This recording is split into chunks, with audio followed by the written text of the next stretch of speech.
Hello there. Oh, welcome to the YouTube thing. How you doing? Well, let's get started, shall we? With Numbers, chapter 23.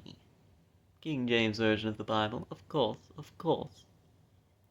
I actually got an NIV Bible in the mail. Actually, shoutouts to this particular service. There was this couple, I forget where they're from, but they started journaling in their Bibles, writing down little stuff that, their thoughts, their feelings, specifically about a particular person. It started, for an example, with their kids. One day, the husband came up to the wife that started all of this, and he said, I wonder if we can do this for others. And they started something called Bible for a Soul. Now, it's an NIV Bible, if that's not your thing. You might want to know. But it is a completely free Bible that you can order at any point and at any time. You order it, you get a little package in the mail, and the idea is to dedicate it to someone that you know. And as you are reading the Bible, with that whole read the Bible in a year plan, you jot down little things, Bible verses that stick out to you, especially when related to them, and various things such as. And then when you're done, you give that Bible to them. And it's stated, it is completely free. So shoutouts to that. I got mine, my mother has hers, and my dad's is on his way. So, yeah. Shoutouts to that. Bible for a Soul. So, yeah. Highly recommend. Anyway, chapter 23, verse 1. Let's actually get started, shall we? Last we left off. Basically, multiple times of Israel screwing up. Moses, I believe, screwed up last time as well, enough to where, yeah, he got booted out of the promised land. He's not going there, and neither is Aaron. By this point, Aaron's dead. He died of old age. But, similarly, we are now in the story of a guy called Balaam. Balaam, or Balaam, depending on how you want to pronounce that, is asked by King Balak to basically curse the entirety of Israel, because he sees an entire nation of people on his border, and he's terrified. Understandably so. So he wants Balaam to curse them. Some donkey-related shenanigans occur. And now we're here. Now y'all caught up, congrats. And Balaam said unto Balak, Build me here 7 altars, and prepare me here 7 oxen and 7 rams. And Balak did as Balaam had spoken. And Balak and Balaam offered on every altar a bullock and a ram, as you do. And Balaam said unto Balak, Stand by thy burnt offering, and I will go. Peradventure the Lord will come to meet me, and whatsoever he sheweth me, I will tell thee. And he went to an high place. And God met Balaam. I get the feeling I'm going to switch between Balaam and Balaam because I'm not 100% certain how it's pronounced, so apologies for that in advance. And he said, I have prepared... Excuse me. This is Balaam. I have prepared 7 altars, and I have offered upon every altar a bullock and a ram. And the Lord put a word in Balaam's mouth, and said, Return unto Balak, and thus shalt thou speak. And he returned unto him, and lo, he stood by his burnt he stood by his burnt sacrifice, he and all the princes of Moab. And he took up his parable, and said, Balak, the king of Moab, hath brought me from Aram out of the mountains of the east, saying, Come, curse me Jacob, and come, defy Israel. How shall I curse whom God hath not cursed? Or how shall I defy whom the Lord hath not defied? For from the top of the rocks I see him, and from the hills I behold him. Lo, the people shall dwell alone, and shall not be reckoned among the nations. Who can count the dust of Jacob, and the number of the fourth part of Israel? Let me die the death of the righteous, and let my last end be like his. In other words, yeah, he's not going to curse them. It's not going to happen. He has actively blessed them. And, unsurprisingly, King is mad. And Balak said unto Balaam, What hast thou done unto me? I took thee to curse mine enemies, and behold, thou hast blessed them altogether. And he answered and said, Must I not take heed to speak that which the Lord hath put in my mouth? And Balak said unto him, Come, I pray thee, with me unto another place, from whence thou mayest see them. Thou shalt see but the utmost part of them, and shalt not see them all, and curse me them from hence. So basically, Balak is just thinking, okay, very clearly he just doesn't understand the gravity of the situation. So I'm just going to show him this sea of people. Maybe he can see it my way and actually, curse them. And he brought him into the field of Zophim, to the top of Pisgah, and built 7 altars, and offered a bullock and a ram on every altar. And he said unto Balak, Stand here by thy burnt offerings, while I meet the Lord yonder. And the Lord met Balaam, and put a word in his mouth, and said, Go again unto Balak, and say thus. And when he came to him, behold, he stood by his burnt offering, and the princes of Moab with him. And Balak said unto him, What hath the Lord spoken? And he took up his parable, and said, Rise up, Balak, and hear. Hearken unto me, thou son of Zippor. God is not a man, that he should lie, neither the son of man, that he should repent. In other words, if he's determined to do something, he's not going to go back on it. He said, and shall he not do it? Or hath he spoken, and shall he not make it good? Behold, I have received commandment to bless, and he hath blessed, and I cannot reverse it. He hath not beheld iniquity in Jacob, neither hath he seen perverseness in Israel. The Lord his God is with him, and the shout of a king is among them. God brought them out of Egypt. He hath, as it were, the strength of an unicorn. Let me get to that in a moment. Surely there is no enchantment against Jacob, neither is there any divination against Israel. According to this time it shall be said of Jacob and of Israel, What hath God wrought?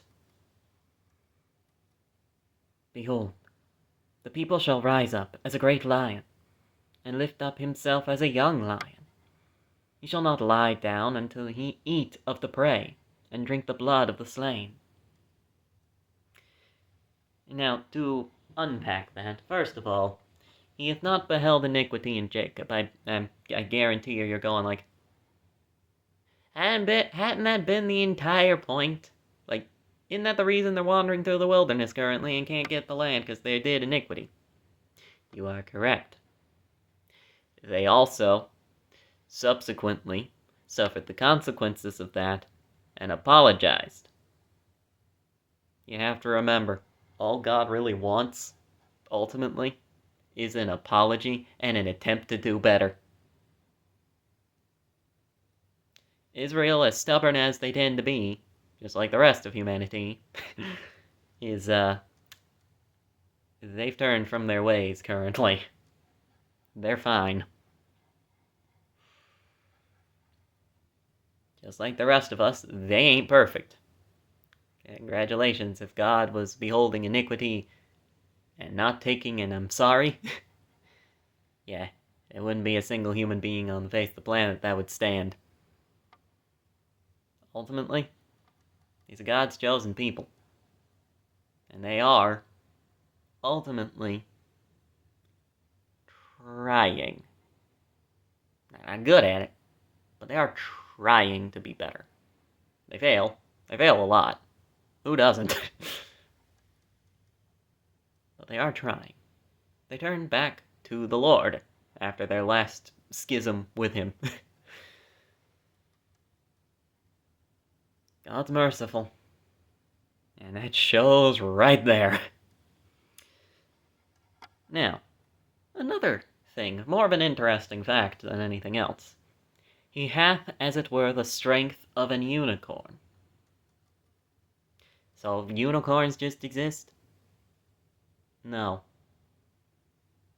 Sorry to all you, little girls at heart type of people that really, really wish the magical horned horse exists. No.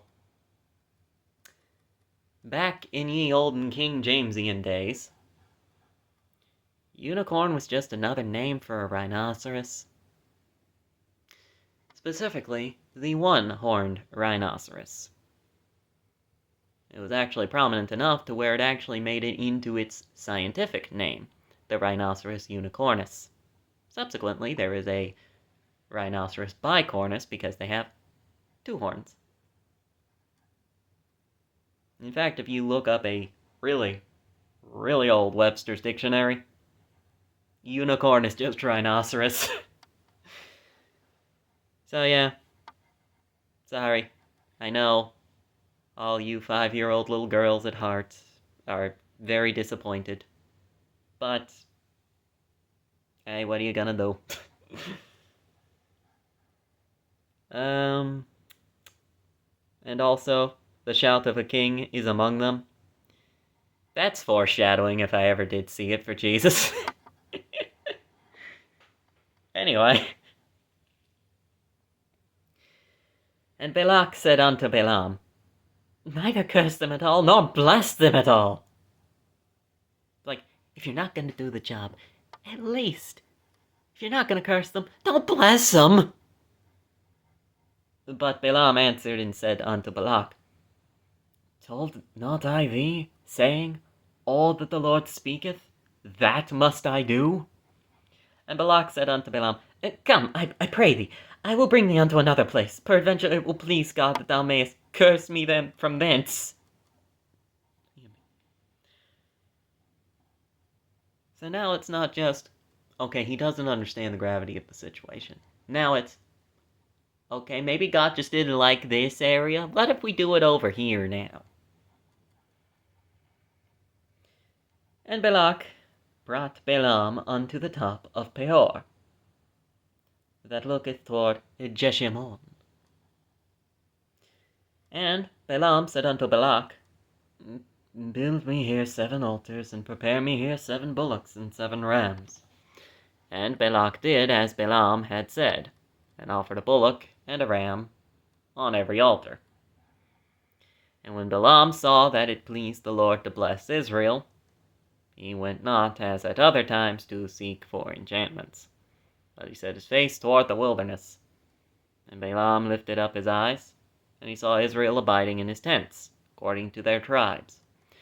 And the Spirit of God came upon him. And he took up his parable, and said, Balaam, the son of Beor, hath said, and the man whose eyes are open hath said, He hath said, which heard the words of God, and which saw the vision of the Almighty, falling into a trance, but having his eyes open. How goodly are thy tents, O Jacob, and thy tabernacles, O Israel! As the valleys are they spread forth, as gardens by the riverside, as the trees of line aloes, which the Lord hath planted, and as cedar trees beside the waters. He shall pour the water out of his bucket, and his seed shall be in many waters. And his king shall be higher than Agag, and his kingdom shall be exalted. It's more Jesus reference. God brought him forth out of Egypt. He hath, as it were, the strength of an unicorn. He shall eat up the nations and his enemies. He shall break their bones and pierce them through with arrows. He couched, he lay down as a lion, and as a great lion. Who shall stir him up? Blessed is he that blesseth thee, and cursed is he that curseth thee. And Balak's anger was kindled against Balaam, and he smote his hands together. And Balak said unto Balaam, I called thee to curse mine enemies, and behold, thou hast altogether blessed them these 3 times. Therefore now flee thou to thy place. I thought to promote thee unto great honor, but lo, the Lord hath kept thee back from honor. I was going to do amazing things, but no, you had to listen to your God, and he had to hold you back from all these riches and fame that I could have given you. And Balaam said unto Balak, Spake I not also to thy messengers, which thou sentest unto me, saying, If Balak would give me his house full of silver and gold, I cannot go beyond the commandment of the Lord, to either do good or bad of mine own mind. But what the Lord saith, that will I speak. And now behold, I go unto my people. Come therefore, and I will advertise thee, what this people shall do to thy people in the latter days. And he took up his parable, and said, Balaam the son of Beor hath said, and the man whose eyes are open hath said, He hath said which heard the words of God, and knew the knowledge of the Most High, which saw the vision of the Almighty, falling into a trance, but having his eyes open. I shall see him, but not now.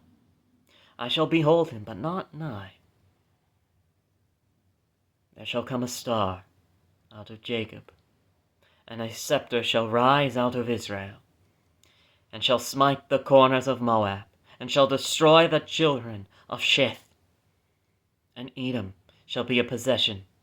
Seir also shall be a possession for his enemies, and Israel shall do valiantly. Out of Jacob shall come he that shall have dominion, and shall destroy him that remaineth in the city.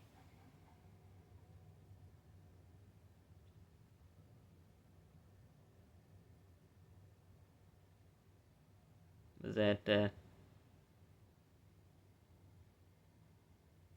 I don't know if that was the end of it, hold on. And when he looked on Amalek, he took up his parable. Okay, yeah, that was the end of that parable. That's a Jesus reference if I ever did see one. By the way. Star of Jacob.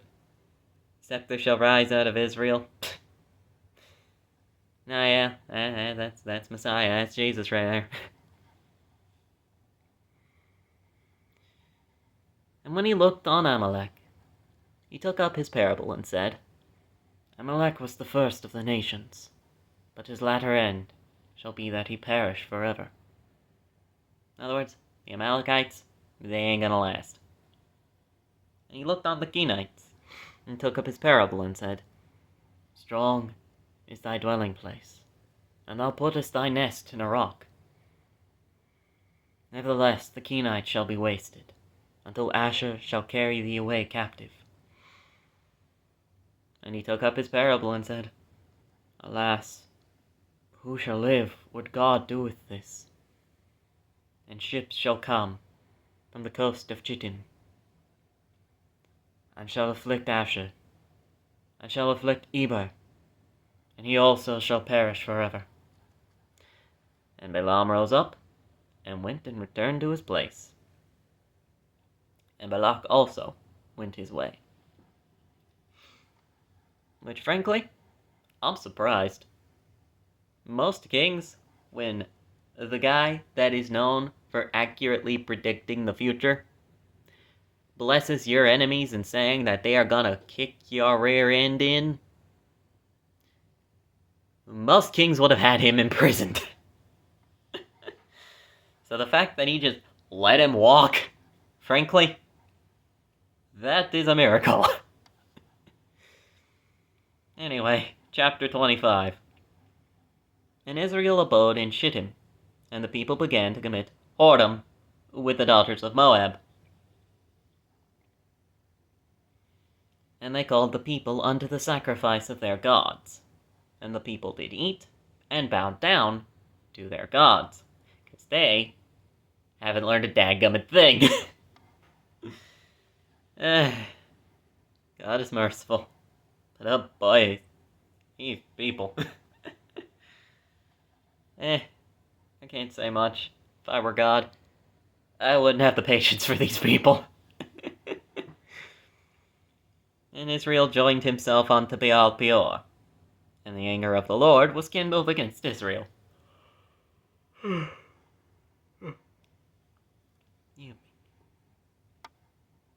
the Lord said unto Moses, Take all the heads of the people, and hang them up before the Lord against the sun, that the fierce anger of the Lord may be turned away from Israel. And Moses said unto the judges of Israel, Slay ye every one his men that were joined unto Baal Peor. In other words, the people that went and did the whole worshipping another god thing, they're gonna die.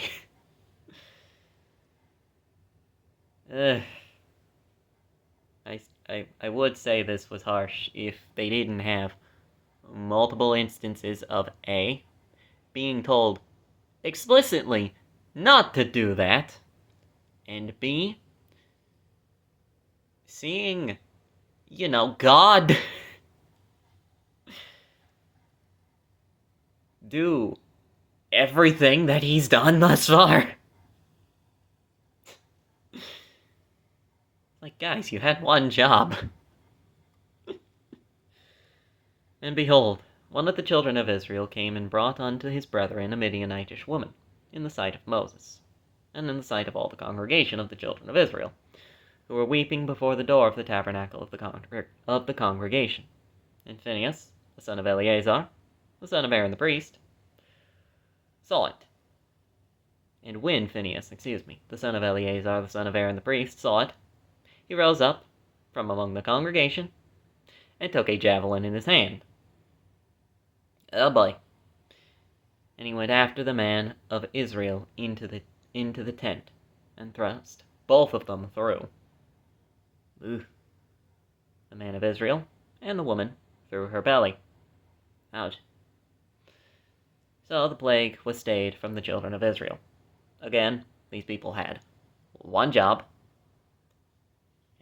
Boy, are they not, they are not good at it. And those that died in the plague were 24,000. Excuse me. I skipped a bit. No, I didn't. So the plague was stayed from the children of Israel, and those that died in the plague were 24,000. Oof. And the Lord spake unto Moses, saying, Phinehas the son of Eleazar, the son of Aaron the priest, hath turned my wrath away from the children of Israel, while he was zealous for my sake among them, that I consume not the children of Israel in my jealousy. Wherefore say, Behold, I give unto him my covenant of peace, and he shall have it, and his seed after him, even the covenant of an everlasting priesthood, because he was zealous for his God, and made an atonement for the children of Israel. I see, he did the one thing he was supposed to. Everybody else was doing literally everything else. Well, severe. No, yeah, he did definitely do it. But oof. My gosh. And some people think the Bible's nothing but sunshine and rainbows. Anyway.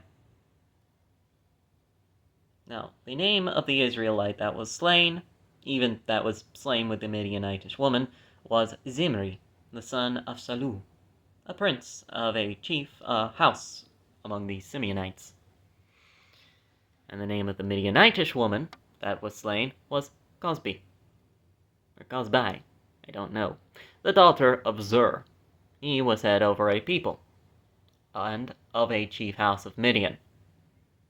And the Lord spake unto Moses, saying, Vex the Midianites, and smite them, for they vex you with their wiles, wherewith they have beguiled you in the matter of Peor, and in the matter of Cosbi, the daughter of a prince of Midian, their sister, which was slain in the day of the plague for Peor's sake. In other words, you basically just killed the president's daughter. Yeah, it ain't going well. He's gonna get to some fighting. Chapter 26.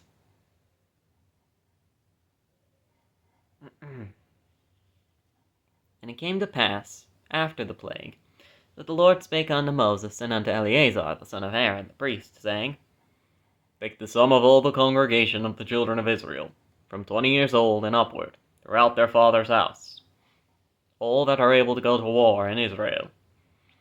And Moses and Eleazar the priest spake with them in the plains of Moab, by Jordan, near Jericho, saying, Take the sum of the people, from 20 years old and upward, as the Lord commanded Moses, and the children of Israel, which went forth out of the land of Egypt.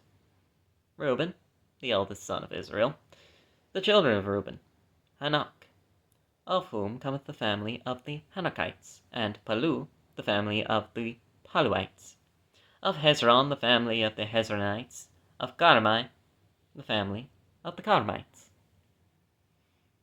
These are the families of the Reubenites, and they that were numbered of them were 43,730. And that's just the men that are old enough to go to war.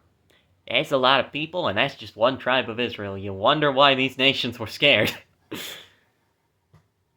the sons of Palu, Eliab. And the sons of Eliab, Nemuel, and Dathan, and Abiram. This is that Dathan and Abiram, which were famous in the congregation, who strove against Moses and against Aaron in the company of Korah, when they strove against the Lord. And the earth opened her mouth, and swallowed them up together with Korah, when that company died. What time the fire devoured 250 men, and they became a sign. More a warning. Don't do that. That was a bad idea from the beginning. Notwithstanding, the children of Korah died not. Considering. The sons of Simeon, after their families, of Nemuel, the family of the Nemuelites, of Jamin, the family of the Jaminites, of Jachin, the family of the Jachinites, of Zerah, the family of the Zarhites, of Shaul, the family of the Shaulites.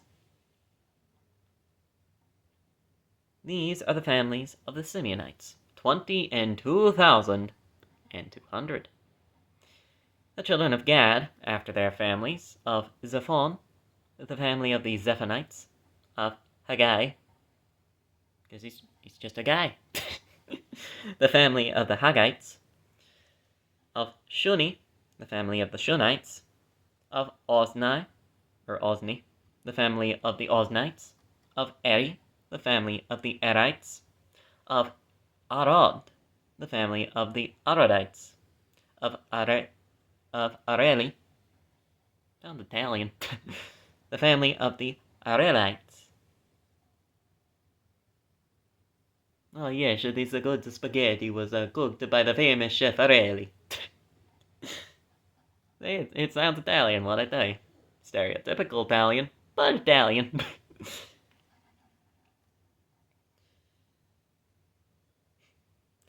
These are the families of the children of Gad, according to those that were numbered of them, 40,500. The sons of Judah were and Onan. And Onan died in the land of Canaan. Presumably they were part of the people that scouted out the land, came back and said it was no good, and after they got kicked out of the possibility of getting the land, they tried to go get the land anyway. So yeah, didn't end well for them. Again, you had one job. God asked you to do one thing. He said you weren't getting it, and you tried to get it anyway. Why did you do this? The sons of Judah, after their families, were Shelah, the family of the Shelanites, of Pharez, the family of the Pharzites, of Zerah, the family of the Zarhites, and the sons of Pharez were Hezron, the family of the Hezronites, and Hamul, the family of the Hamulites. These are the families of Judah, according to those that were numbered of them, 16,500. Also, to those who don't know, because I didn't for a while, blank score, he's like, well, let's take 3 score for an example. It's 60. Because, I don't actually know the reasoning behind it, but that's what it is. So, like, for an example, 2 score would be 40, 4 score would be 80, so on and so forth. I guess 1 score would be 20.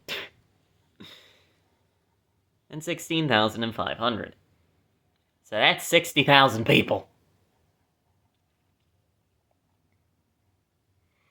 Of the sons of Issachar after their families, of Tola, the family of the Tolaites, of Pua, the family of the Punites. Also, I do very much apologize.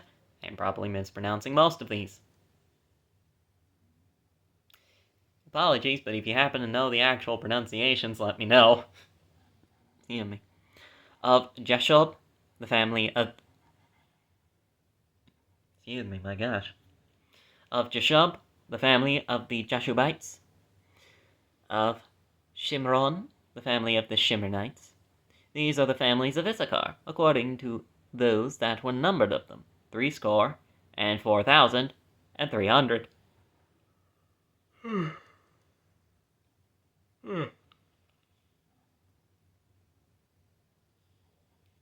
Yeah. Eyes water every single time I yawn, I'm telling you. Oof. Anyway. 4,300. Of the sons of Zebulun, after their families, of Sered, the family of the Sardites, of Elon, the family of the Elonites, of Jalil, the family of the Jalilites. These are the families of the Zebulunites, according to those that were numbered of them, 3,500. The sons of Joseph after their families were Manasseh and Ephraim. The reason that they are counted as half-tribes and not just the one tribe of Joseph is because, well, Israel himself, originally called Jacob, and most often referred to as Jacob, so not to get him confused with, the nation. Jacob, when they were in Egypt, was on his deathbed, and he was given blessings out to every single one of his sons. Joseph, however, was doing just fine. So Jacob blessed his sons. Thus the reason it's not the tribe of Joseph, it's the half-tribe of Manasseh and Ephraim. Of the sons of Manasseh, of Machir, the family of the Machirites, and Machir begat Gilead. Of Gilead come the family of the Gileadites, as you would expect. These are the sons of Gilead. Of Jezer, the family of the Jezerites. Of Helek, the family of the Helekites. And of Azrael, the family of the Azraelites. And of Shechem, the family of the Shechemites. And of Shemida, the family of the Shemidaites. I guess is how you pronounce that. Shemedites? I don't know. And of Hefer, the family of the Heferites. And Zelophehad, the son of Hefer, had no sons, but daughters. And the names of the daughters of Zelophehad were Mala, and Noah, and Hoglah, and Milcah, and Tirzah. I believe they will come back. I believe.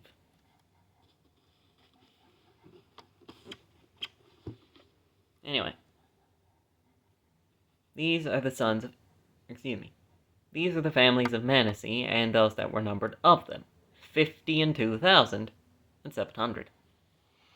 These are the sons of Ephraim after their families, of Shatela, or Shathala, I don't know, I'm gonna go Shathala.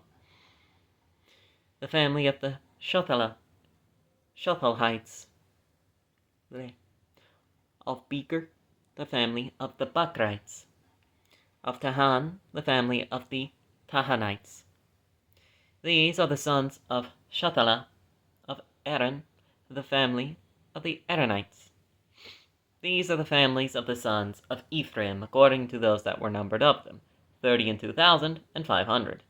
These are the sons of Joseph, after their families. The sons of Benjamin, after their families, of Bela, the family of the Belaites. Of Ashbel, the family of the Ashbelites. Of Ahiram, the family of the Ahiramites. Of Shupham, the family of the Shuphamites. Of Hupham, the family of the Huphamites. The sons of Bela were Ard and Naaman. Of Ard, the family of the Ardites, and of Naaman, the family of the Naamites. These are the sons of Benjamin, after their families, and they that were numbered of them were 45,600. These are the sons of Dan after their families, of Shuham, the family of the Shuhamites. These are the families of Dan after their families. All the families of the Shuhamites, according to those that were numbered of them, were 64,400. Of the children of Asher, after their families, of Jimnah, the family of the Jimnites, of Jesui, the family of the Jeshuites, of Beriah, the family of the Berites, the sons of Beriah, Heber, the family of the Heberites, and Malkiel, the family of the Malkielites. I really like the name Malkiel. The name of the daughter of Asher was Sarah. These are the families of those of Asher, according to those that were numbered of them, who were 53,400. Of the sons of Naphtali, I always used to pronounce it Naphtali, apparently it's actually supposed to be Naphtali.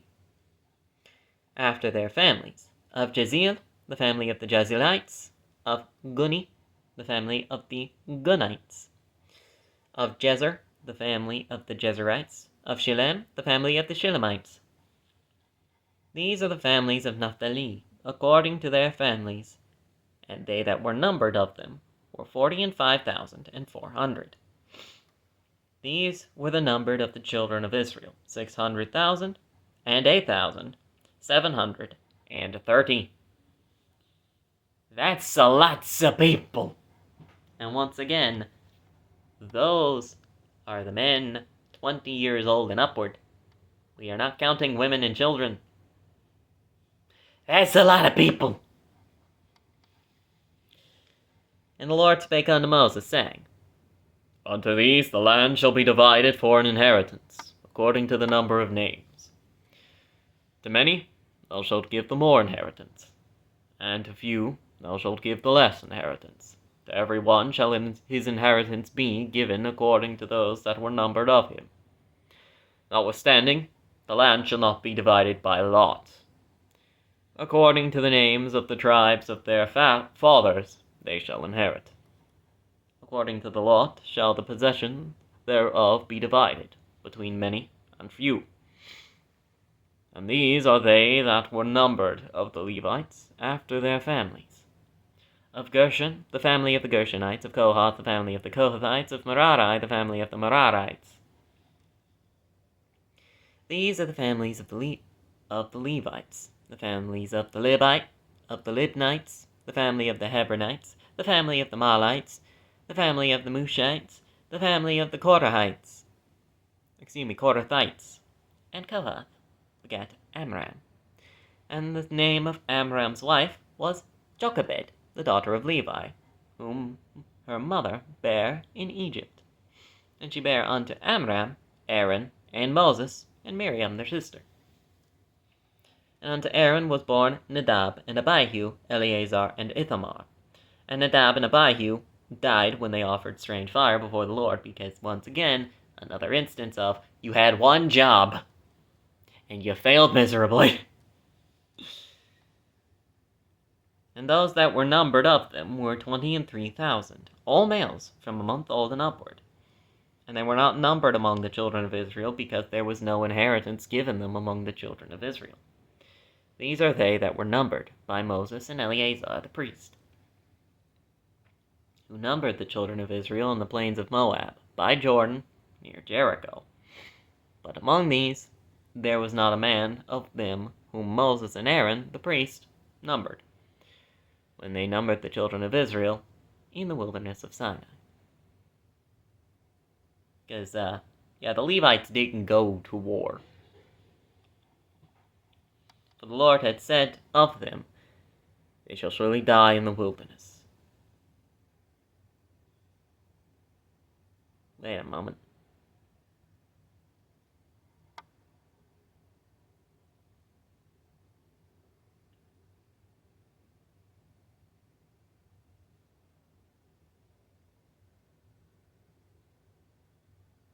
Hold up.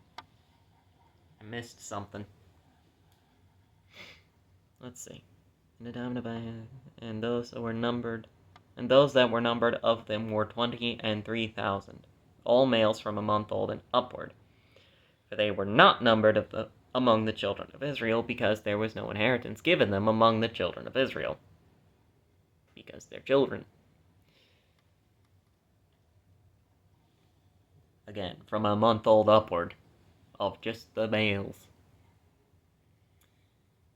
These are they that were numbered by Moses and Eleazar the priest, who numbered the children of Israel in the plains of Moab, by Jordan, near Jericho. But among these there was not a man of them whom Moses and Aaron the priest numbered, when they numbered the children of Israel in the wilderness of Sinai.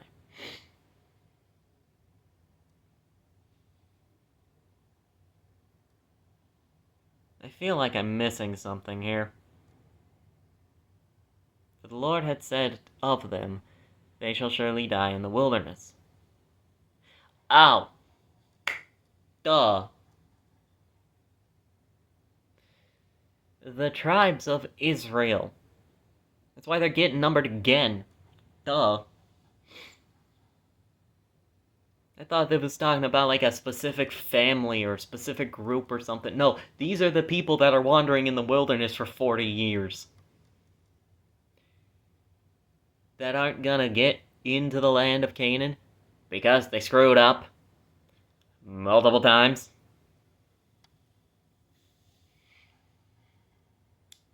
Duh.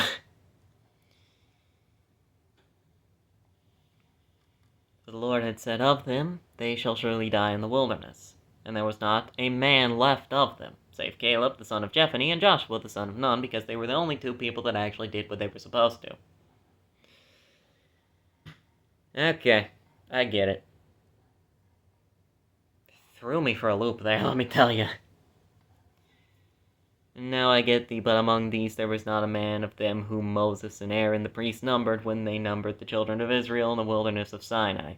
Because those people are either dead or going to die. Never mind, they are dead, and there was none left. There was not left a man of them. Bleh. I can't read. What are you gonna do?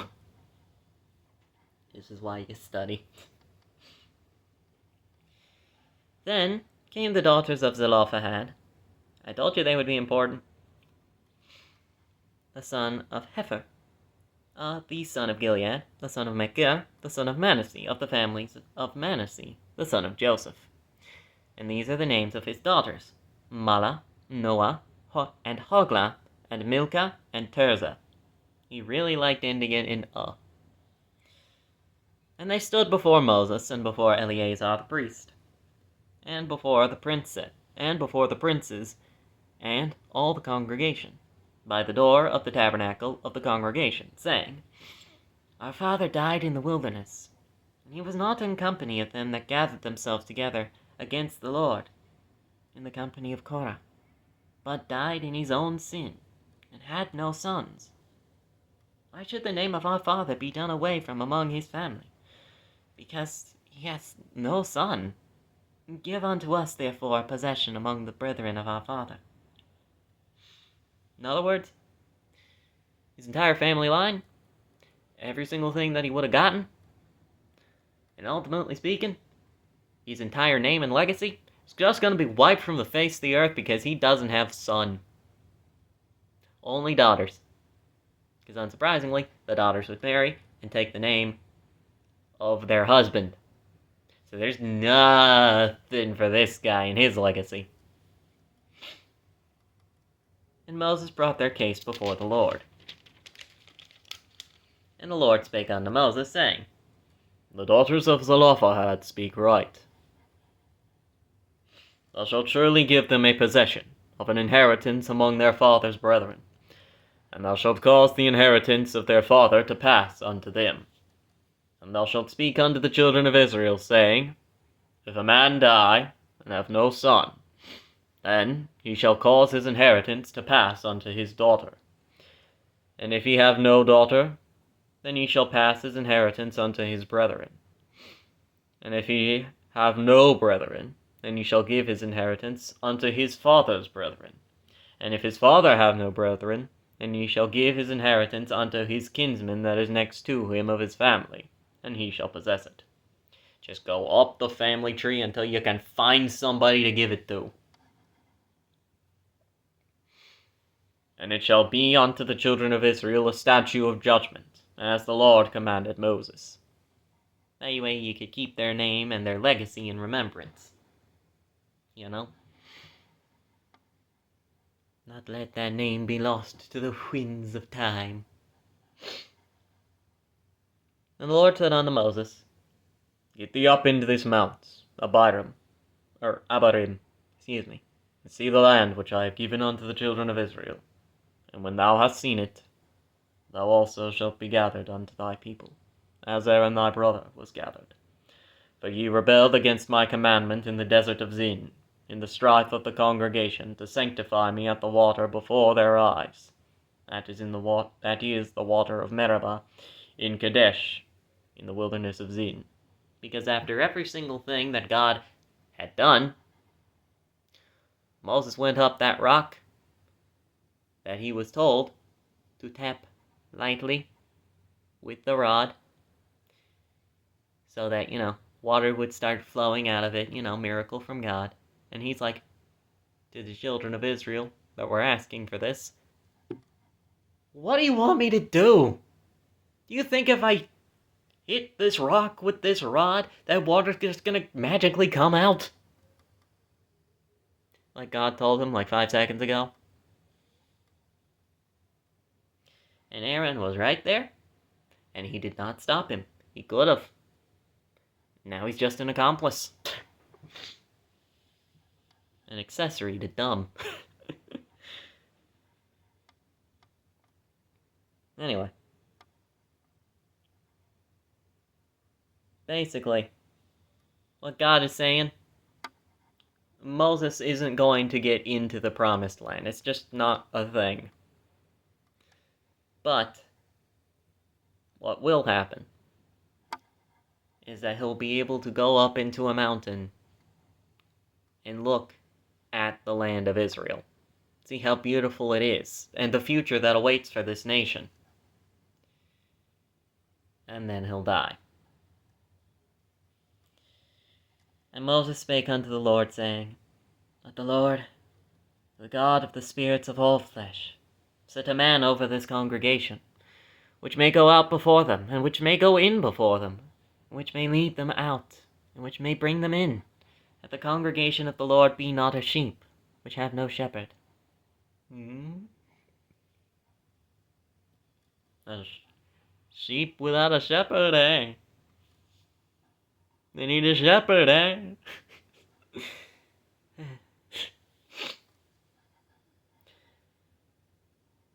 And the Lord said unto Moses, Take thee Joshua, the son of Nun. In other words, a guy called Nun. N-U-N. A man in whom is the Spirit, and lay thine hand upon him, and set him before Eleazar the priest, and before all the congregation, and give him a charge in their sight. And thou shalt put some of thine honor upon him, that all the congregation of the children of Israel may be obedient. And he shall stand before Eleazar the priest, who shall ask counsel for him after the judgment of Urim before the Lord. At his word shall they go out, and at his word they shall come in, both he and all the children of Israel with him, even all the congregation. In other words, Moses has been leading these people through the wilderness for over 40 years. Just a smidge over 40 years. I don't actually know how long it took for them to get to Israel when they were doing the spying it out, and then they did stupid and, lost the ability to go into the land of Canaan because, they did. They were just dumb. And the whole wandering through the wilderness for 40 years. I'm not 100% certain how long that took. May have been a year. May have been a little less. I'm not 100% certain. Either way. So, Moses has been leading these people through the wilderness for a little over 40 years. These people need somebody over them to, deal with them, for one thing, and lead them for another. Both as a nation and as an army, considering. And as such, God has chosen Joshua, one of the two guys that, when spying out the land, seeing what's what, actually did what he was supposed to. And Moses did as the Lord commanded him. And he took Joshua and set him before Eleazar the priest, and before all the congregation, and laid his hands upon him, and gave him a charge, as the Lord commanded by the hand of Moses. Congrats, buddy. You're in charge. And that is where we're gonna stop for now. Thank you for watching. I try to upload this every single Sunday at 6 p.m. Eastern Standard Time. Thank you very much for watching. Also, do yourself a favor. Read this book yourself. Don't listen to random dude on the internet. For one thing, I'm just a guy. For a second thing, you don't know if anything I just read you was right. Read it yourself. God wants you to have a personal relationship with Him, after all. Can't have much of a personal relationship if you do not know what the heck He said. And never, ever just listen to somebody else's opinion on it. Know it for yourself. No more, no less. Thank you for watching, and I hope you come by again. God bless, and bye.